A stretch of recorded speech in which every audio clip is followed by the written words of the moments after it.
আজ তৈরি করব মশলা পটল। তার জন্য কড়াইতে সরষের তেল গরম করে নিয়ে আমি দিয়ে দেব প্রথমে ছুলে রাখা পটলগুলো সম্পূর্ণ খোসাটা প্রায় ছাড়িয়েই নিয়েছি, আর মাঝখান থেকে একটু কাট করে নিয়েছি যাতে মশলাটা ভেতরে ঢোকে। সরষের তেল গরম করে পটলগুলো দিয়ে দিয়েছি। পটল ভাজবার সময় একটু নুন আর সামান্য একটু হলুদ গুঁড়ো মিশিয়ে নিয়ে পটলগুলোকে একটু লালচে করে ভেজে নিতে হবে। মনে রাখবেন এই রান্নাটা কিন্তু পটল অবশ্যই ভালো করে ভেজে নিতে হবে, নইলে মোটেই খেতে টেস্ট লাগবে না। তো প্রথমে আমি এরকম অল্প অল্প করে দিয়ে পটলগুলো ভালো করে ভেজে নিচ্ছি, যাতে পটল ভালো করে ভাজা হয়, তাই অল্প অল্প করে দিয়ে ভেজে নিচ্ছি। প্রথম লটের পটলগুলো দেখুন ভাজা হয়ে গেছে, এগুলো তুলে নেব। পরে একইভাবে সমস্ত পটল একটু লালচে করে ভেজে নেব। এবার কড়াইতে যেটুকু তেল রয়েছে তার মধ্যে জিরে ফোড়নে দিয়ে দিলাম। জিরেটাকে একটু ভেজে নিয়ে এর মধ্যে পেঁয়াজ বাটা দিয়ে দিলাম। এখানে আমি মিডিয়াম সাইজের দুখানা পেঁয়াজ বেটে নিয়েছি।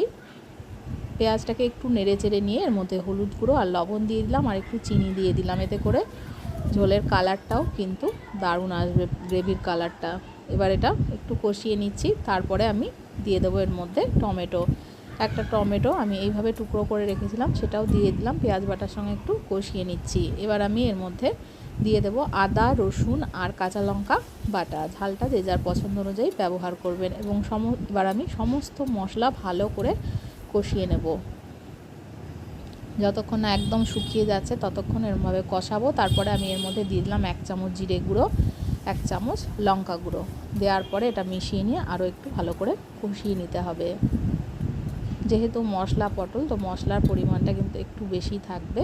গ্রেভিটা একটু মাখা মাখা মশলা দিয়ে তৈরি হবে। সামান্য একটু জল দিয়ে দিলাম মশলা কষানো হয়ে যাবার পরে। এবার ঝোলটা, গ্রেভিটা একটু ফুটতে শুরু করলেই আমি ভেজে রাখা পটলটা দিয়ে দিচ্ছি। পটলটাকে একটু গ্রেভির সঙ্গে ভালো করে একটু মিক্সড করে নেব। নেওয়ার পরে একটু ভালো করে ফুটে উঠলেই কিন্তু গ্যাসটা নিভিয়ে দেবো। পটলটা যেন খুব বেশি ঝোলে সেদ্ধ না হয়ে যায় সেদিকে খেয়াল রাখতে হবে। পটলটা কিন্তু আগে থেকেই ভালো করে ভাজা রয়েছে, তো সেদ্ধ করবার সেরকম বেশি প্রয়োজন নেই। এবার লাস্টে একটু গরম মশলার গুঁড়ো দিয়ে এটাকে নাবিয়ে দেবো।